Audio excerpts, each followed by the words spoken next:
आज है 18 फरवरी 2026 दिन बुधवार। Welcome back to clean news UP. चलिए देखते हैं उत्तर प्रदेश की 25 फटाफट बड़ी खबरों को। राम मंदिर के बाद अयोध्या में आर्थिक क्रांति, कारोबारियों की आय 5 गुना बढ़ी। आईआईएम लखनऊ की report economic Renaissance of Ayodhya के मुताबिक राम मंदिर की प्राण प्रतिष्ठा के बाद अयोध्या की अर्थव्यवस्था में ऐतिहासिक उछाल आया है। रिपोर्ट में योगी आदित्यनाथ की टेम्पल इकोनॉमी मॉडल को सफल बताया गया। 6 महीनों में 11 करोड़ श्रद्धालु पहुंचे, जिससे पर्यटन से 25,000 करोड़ रुपए कर राजस्व और 1.2 लाख नौकरियों का अनुमान है। मेरठ वालों के लिए बड़ी खुशखबरी, 22 फरवरी से दौड़ेगी मेट्रो, पीएम मोदी देंगे 2 मेगा गिफ्ट। उत्तर प्रदेश को 21 और 22 फरवरी को 2 बड़ी सौगातें मिलने जा रही हैं। प्रधानमंत्री नरेंद्र मोदी गौतम बुद्ध नगर में उत्तर भारत की पहली सेमीकंडक्टर यूनिट का शिलान्यास करेंगे, जिससे यूपी हाईटेक मैन्युफैक्चरिंग हब के रूप में उभरेगा। वहीं 22 फरवरी को 82 किलोमीटर लंबे नमो भारत कॉरिडोर और 23 किलोमीटर के मेरठ मेट्रो कॉरिडोर का उद्घाटन होगा। इससे दिल्ली मेरठ सफर बेहद आसान और तेज हो जाएगा। सीएम योगी ने इसे यूपी के इंफ्रास्ट्रक्चर विकास का ऐतिहासिक कदम बताया। बीएचयू में अंतर्राष्ट्रीय शैवाल सम्मेलन, 350 से अधिक वैज्ञानिक होंगे शामिल। काशी हिंदू विश्वविद्यालय के वनस्पति विज्ञान विभाग की ओर से 19 से 21 फरवरी 2026 तक अंतर्राष्ट्रीय शैवाल एवं साइनोबैक्टीरिया जीव विज्ञान सम्मेलन आयोजित किया जाएगा। इस वैश्विक सम्मेलन में 350 से अधिक वैज्ञानिक और शोधकर्ता भाग लेंगे। कार्यक्रम में व्याख्यान, शोध प्रस्तुतियां और पोस्टर सत्र आयोजित होंगे, जिनमें भारत के 27 राज्यों और कई देशों के विशेषज्ञ शामिल होंगे। अलीगढ़ से मणिपुर तक शिक्षा की नई कड़ी, एएमयू का केंद्र खोलने की तैयारी। उच्च शिक्षा के क्षेत्र में बड़ी पहल के तहत अलीगढ़ मुस्लिम विश्वविद्यालय का एक केंद्र मणिपुर में खोलने की तैयारी शुरू हो गई। 16 फरवरी को एन बीरेन सिंह ने एएमयू एलुमनी एसोसिएशन के प्रतिनिधिमंडल से मुलाकात के बाद मणिपुर में प्रवेश परीक्षा केंद्र खोलने पर सहमति दी। मुख्यमंत्री ने कहा कि जल्द ही कुलपति को पत्र भेजकर प्रस्ताव रखा जाएगा। इस पहल से पूर्वोत्तर के छात्रों को बड़ी राहत मिलेगी और अलीगढ़ व मणिपुर के बीच शैक्षणिक संबंध मजबूत होंगे। बनारस स्टेशन से चलेंगी महानगरी, गांधीनगर और बुद्ध पूर्णिमा एक्सप्रेस, मुंबई यात्रियों को राहत। अगले महीने मार्च से बनारस रेलवे स्टेशन पर यात्रियों का दबाव बढ़ने वाला है। कैंट जंक्शन से चलने वाली वाराणसी कैंट रेलवे स्टेशन की 3 ट्रेन अब बनारस स्टेशन से संचालित होंगी। इसमें महानगरी एक्सप्रेस, गांधीनगर एक्सप्रेस और बुद्ध पूर्णिमा एक्सप्रेस शामिल हैं। वाराणसी गांधीनगर 22468 ट्रेन 6 मार्च से यहीं से चलेगी। इस बदलाव से मुंबई और गुजरात जाने वाले यात्रियों को सीधी और बेहतर सुविधा मिलेगी।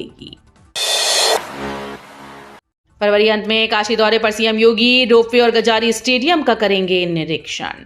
योगी आदित्यनाथ फरवरी के अंतिम सप्ताह में वाराणसी यानी काशी दौरे पर आएंगे। दौरे की तैयारियां तेज हो गई। मुख्यमंत्री रोपवे प्रोजेक्ट और गंजारी स्टेडियम का स्थलीय निरीक्षण कर सकते हैं।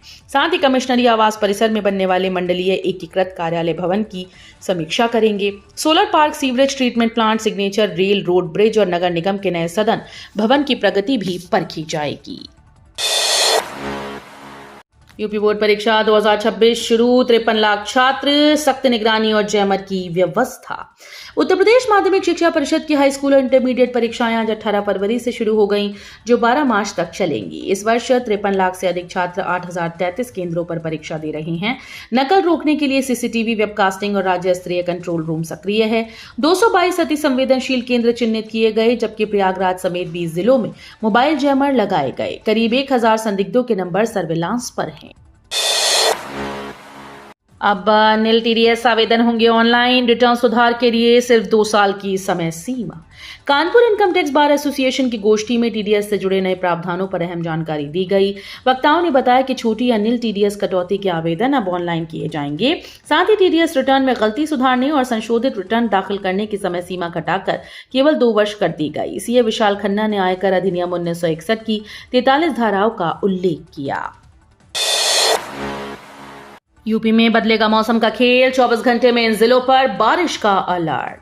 उत्तर प्रदेश में मौसम एक बार फिर से करवट लेने वाला है। आंचलिक मौसम विज्ञान केंद्र लखनऊ के अनुसार सक्रिय हुए नए मौसमी सिस्टम के कारण अगले 24 घंटों में प्रदेश का आसमान बादलों से ढका रहेगा। पश्चिमी यूपी के नोएडा, गाजियाबाद, मेरठ, आगरा समेत 12 जिलों में बूंदाबांदी की संभावना जताई गई। वहीं बादलों की आवाजाही से न्यूनतम तापमान में 2 से 3 डिग्री सेल्सियस तक बढ़ोतरी हो सकती है। 19 मार्च को अयोध्या दौरे पर राष्ट्रपति, राम मंदिर में 4 घंटे, 400 श्रमिकों का सम्मान। 19 मार्च को द्रौपदी मुर्मू अयोध्या पहुंचेंगी और लगभग 4 घंटे तक राम मंदिर परिसर में रहेंगी। राम मंदिर निर्माण समिति के अध्यक्ष नपेंद्र मिश्र ने बताया कि राष्ट्रपति करीब 400 श्रमिकों को सम्मानित करेंगी, जिन्होंने मंदिर निर्माण में अहम योगदान दिया। हुतात्मा स्मारक और अस्थायी रामलला मंदिर को भी स्मारक के रूप में विकसित किया जा रहा है। परिसर के शेष निर्माण कार्यों को अप्रैल के अंत तक पूरा करने का लक्ष्य रखा गया। कानपुर GSVSS PGI का कमाल, AI सॉफ्टवेयर 20 मिनट में बता रहा बीमारी की गंभीरता। कानपुर स्थित गणेश शंकर विद्यार्थी super speciality post graduate institute ने AI आधारित सॉफ्टवेयर तैयार किया है, जो सिटी स्कैन और MRI रिपोर्ट मात्र 20 मिनट में उपलब्ध करा रहा है। ये तकनीक न्यूरो सर्जरी और गैस्ट्रो जैसी गंभीर बीमारियों के सटीक निदान में मददगार साबित हो रही है। गजनेर निवासी विजय के सिर की गंभीर चोट का विश्लेषण तेजी से कर उपचार शुरू किया गया। वहीं पेट दर्द से पीड़ित शिवदयाल को भी तुरंत रिपोर्ट मिली। होली पर राहत, दिल्ली यूपी बिहार रूट पर 18 स्पेशल ट्रेन चलाएगा रेलवे। होली के त्योहार पर यात्रियों को अब टिकट की परेशानी नहीं होगी। भारतीय रेलवे ने दिल्ली यूपी बिहार रूट पर 9 जोड़ी यानी 18 होली स्पेशल ट्रेन का संचालन करने का फैसला किया। पूर्व मध्य रेल के CPRO सरस्वती चंद्र के मुताबिक त्योहार के दौरान बढ़ती भीड़ को देखते हुए ये कदम उठाया गया। स्पेशल ट्रेन के चलने से यात्रियों को कंफर्म टिकट मिलने में आसानी होगी और सफर अधिक सुगम बनेगा। 25 लाख अभ्यर्थियों को झटका, यूपी में फिलहाल नहीं होगी शिक्षक भर्ती। यूपी के प्राइमरी स्कूल में शिक्षक बनने का इंतजार कर रहे करीब 25 लाख अभ्यर्थियों को बड़ा झटका लगा। बेसिक शिक्षा मंत्री संदीप सिंह ने विधानसभा में स्पष्ट कहा कि फिलहाल बेसिक शिक्षा परिषद के तहत नए शिक्षकों की भर्ती की कोई योजना नहीं है। गौरतलब है कि परिषद के स्कूल में सहायक अध्यापक के 46,944 पद खाली हैं। सरकार के इस बयान से लंबे समय से भर्ती की तैयारी कर रहे अभ्यर्थियों में निराशा फैल गई। वाराणसी में हिमेटोलॉजी का महाकुंभ, IMS BHU में 20 फरवरी से UPHGCON 2026। वाराणसी स्थित IMS BHU में 20 से 22 फरवरी तक UPHGCON 2026 का आयोजन होगा। ये सम्मेलन KHG, UPHG और ISHBT के संयुक्त तत्वावधान में आयोजित किया जा रहा है। कार्यक्रम में next generation sequencing, thalassaemia, leukaemia, stem cell प्रत्यारोपण और मल्टीपल मायोलेमा जैसे विषयों पर विशेषज्ञ चर्चा करेंगे। 20 फरवरी को NGS, फिश और कैरियोटाइपिंग पर विशेष कार्यशालाएं होंगी। BHU केंद्रीय कार्यालय पर छात्रों का धरना, CHS प्रवेश प्रक्रिया में सुधार की मांग। काशी हिंदू विश्वविद्यालय के केंद्रीय कार्यालय में छात्रों ने CHS की प्रवेश प्रक्रिया और बुलेटिन में सुधार की मांग को लेकर धरना दिया। प्रदर्शन के दौरान प्रॉक्टर कर्मियों ने छात्रों को परिसर से बाहर निकाला, जिससे हल्की झड़प हुई। छात्रों का कहना है कि CHS में कक्षा 9 की सीटें शून्य करना विश्वविद्यालय की गरिमा के खिलाफ है। मेरठ प्रयागराज गंगा एक्सप्रेसवे तेज और सुरक्षित यात्रा जल्द शुरू। गंगा एक्सप्रेसवे का निर्माण अंतिम चरण में है और 594 किलोमीटर मुख्य मार्ग पूरा हो चुका है। जल्द ही मेरठ से प्रयागराज तक वाहन 120 किलोमीटर प्रति घंटे की गति से दौड़ सकेंगे। सुरक्षा के लिए बाउंड्री वॉल, क्रैश बैरियर और कैमरे लगाए गए, जबकि ANPR सिस्टम से टोल अपने आप कटेगा। भारी वाहनों के लिए गति सीमा 80 किलोमीटर प्रति घंटा रखी गई। यह एक्सप्रेसवे न केवल यात्रा को तेज और आरामदायक बनाएगा, बल्कि यात्रियों को यादगार अनुभव भी देगा। पूर्वांचल नॉन स्टॉप बस सेवा 2 माह में बंद, हजारों यात्री परेशान। गाजीपुर वाराणसी के बीच दिसंबर 2024 में शुरू हुई रोडवेज की नॉन स्टॉप बस सेवा 2 महीने बाद बंद हो गई। जनवरी 2025 में कुंभ मेले के कारण इसे रोकना पड़ा था, लेकिन अब तक सेवा बहाल नहीं हुई। इससे नौकरी पेशा, छात्र और मरीज जैसे हजारों यात्री परेशान हैं। पहले ये बस बिना बीच में सवारी लिए सीधे वाराणसी पहुंचती थी और तय समय में यात्रा पूरी होती थी। सीतापुर जिला अस्पताल में 50 बेड की कैंसर यूनिट, स्थानीय इलाज से राहत मिलेगी। सीतापुर जिले के नए जिला अस्पताल के पास 50 बेड की कैंसर यूनिट स्थापित की जाएगी। इसके लिए प्रशासन ने जमीन चिन्हित कर कागजी प्रक्रिया शुरू कर दी। ये यूनिट सीतापुर, लखीमपुर, हरदोई, शाहजहांपुर, बहराइच, गोंडा, नेपाल के मरीजों को स्थानीय स्तर पर उपचार प्रदान करेगी, जिससे लखनऊ के अस्पतालों पर दबाव कम होगा। मुख्य चिकित्सा अधिकारी ने बताया कि कम उम्र के मरीजों में कैंसर तेजी से बढ़ रहा है। सड़क सुरक्षा और प्रदूषण नियंत्रण में AI की अहम भूमिका, परिवहन विभाग का नया विजन। सड़क परिवहन मंत्रालय के अधिकारी पंकज अग्रवाल ने कहा कि आर्टिफिशियल इंटेलिजेंस भारत में सड़क हादसों को कम करने में और प्रदूषण नियंत्रित करने में अहम भूमिका निभा सकता है। इंडिया AI इम्पैक्ट समिट में उन्होंने बताया कि AI सटीक डेटा के माध्यम से तेज गति, ट्रैफिक और वाहन संचार जैसी समस्याओं को हल कर सकता है।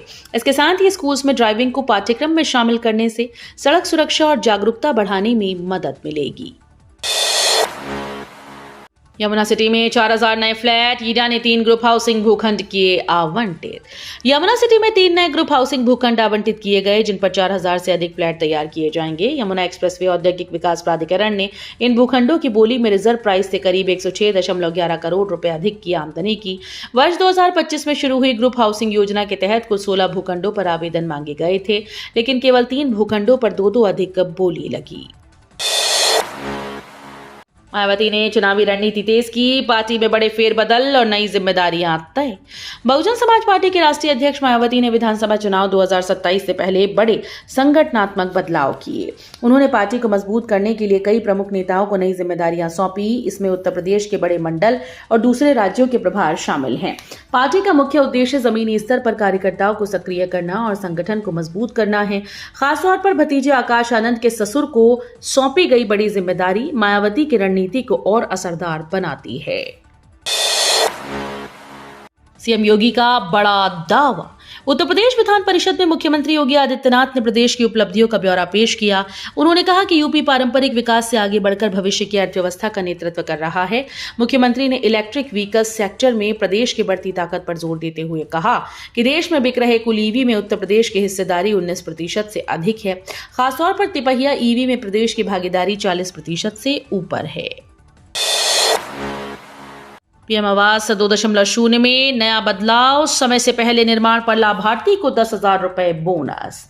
प्रधानमंत्री आवास योजना 2.0 में बड़ा बदलाव किया गया है। अब लाभार्थियों को केवल ऑनलाइन आवेदन करना होगा। ऑफलाइन आवेदन पूरी तरह समाप्त कर दिया गया है। योजना के तहत यदि लाभार्थी अपने आवास का निर्माण निर्धारित समय से पहले यानी 12 माह या उससे कम समय में पूरा कर लेते हैं तो उन्हें 10,000 रुपए अतिरिक्त लाभ राशि दी जाएगी। इस बदलाव से शहरी गरीब परिवारों को आवास निर्माण में प्रोत्साहन मिलेगा और समयबद्ध तरीके से योजना का लाभ उठाने में आसानी होगी। यूपी में 69 किलोमीटर नया हाईवे, लखनऊ और 3 जिलों को सीधा फायदा, भूमि अधिग्रहण शुरू।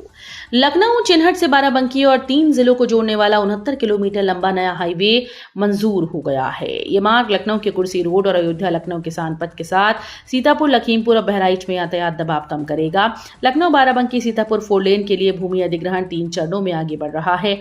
मार्ग औद्योगिक क्षेत्र दवा तहसील फतेहपुर और घाघरा के तटवर्ती महमूदाबाद सीतापुर को भी जोड़ेगा। कानपुर में 1 लाख से ज्यादा किसानों की रजिस्ट्री अधूरी, सरकारी योजनाओं से हो सकते हैं वंचित। कानपुर जिले में किसानों के लिए फार्मर रजिस्ट्री बनाना अनिवार्य है, लेकिन फरवरी के मध्य तक 2.85 लाख में से 1 लाख से अधिक किसानों की रजिस्ट्री अभी भी अधूरी है। जिलाधिकारी के निर्देश के बावजूद लेखपाल और पंचायत सचिव इस कार्य में पिछड़े हैं।